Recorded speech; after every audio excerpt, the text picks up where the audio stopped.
कहानी है पत्थर दिल। सुलभा जब भी रिटायर्ड डिप्टी कलेक्टर अजित के बंगले पर काम करने आती है, वह 45 साल से 30 साल की बन जाती है, क्योंकि 65 साला अजित अकेले रहते हैं। उनकी पत्नी सुमित्रा उनकी रिटायरमेंट के 15 साल पहले गुजर गई थी। तब से वे अकेले हैं। उनका इकलौता बेटा है जिसकी बैंक में पोस्टिंग होने के बाद उसने वहीं काम कर रही एक लड़की से शादी कर ली थी। उस समय अजित की रिटायरमेंट के 3 साल बचे थे। जब तक वे सेवा में थे, तब तक उनके सरकारी बंगला था, नौकर थे, इसलिए रोटी बनाने की चिंता नहीं थी। जब भी वे भोपाल जाते बहू का रूखा बर्ताव देखकर भीतर ही भीतर दुखी होते।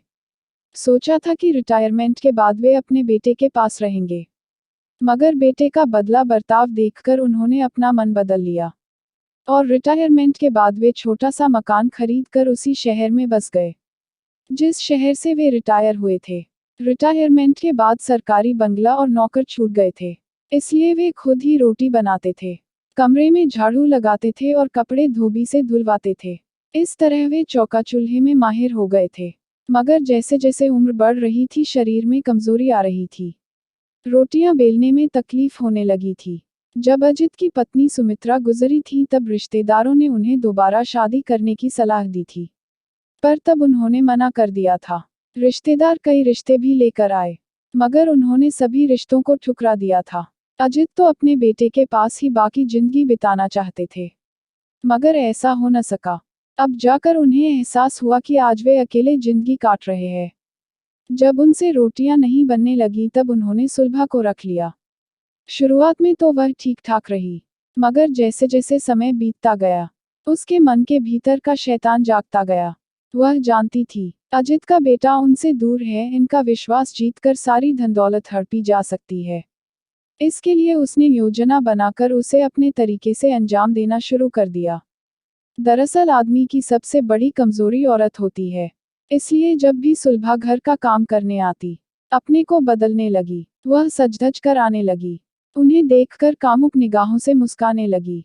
अजित सुलभा का यह बदला रूप देखते थे, वे अपनी नजरें फेर लेते थे।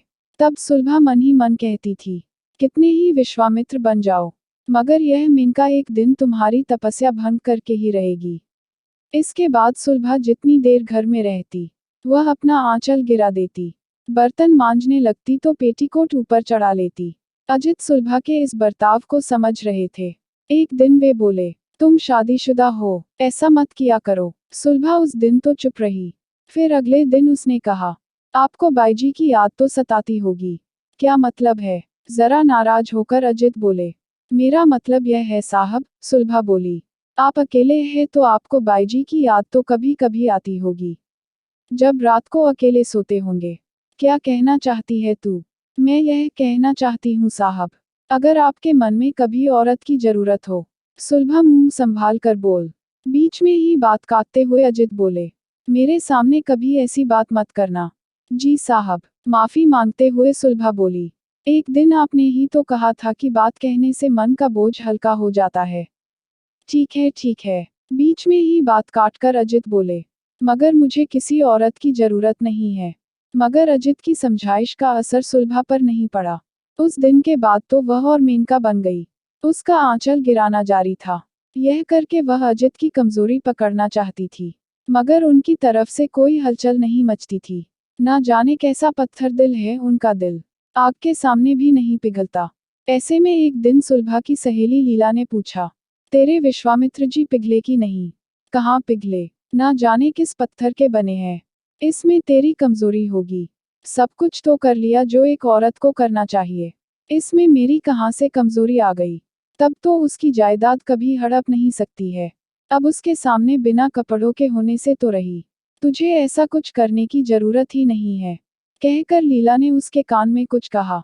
वह गर्दन हिलाकर बोली, ठीक है। सुलभा ने अजित के भीतर खूब जोश पैदा करने की कोशिश की, मगर वे टस से मज नहीं हुए। जब पानी सिर से ज्यादा ही गुजरने लगा, तब अजित बोले, देखो सुलभा, मैं पहले ही कह चुका हूँ, अब फिर कह रहा हूँ, तुम अपने हाव भाव बदलो। मगर तुम एक कान से सुनती हो, दूसरे कान से निकाल देती हो। साहब, चौका चूल्हे के काम करने में यह सब न चाहते हुए भी हो जाता है। मादक मुस्कान फेंकते हुए सुलभा बोली, झूठ मत बोलो, तुम यह सब जानबूझकर करती हो। नहीं साहब, ऐसा नहीं है। तुम खुद को नहीं बदल सकती हो तो कल से तुम्हारी छुट्टी। अजित अपना फैसला सुनाते हुए बोले। तब सुलभा बहुत चिंतित हो गई। सच तो यह है कि वह यहाँ काम करती है, बदले में पैसा पाती है। उसने कभी नहीं सोचा था कि उसे यह दिन पड़ेगा। वह तकरीबन रोते हुए बोली, नहीं साहब, मेरे पेट पर लात मत मारो। अब कभी भी शिकायत नहीं मिलेगी। ठीक है, मगर फिर शिकायत मिलेगी तब तुझे निकालने में जरा भी देर न करूंगा।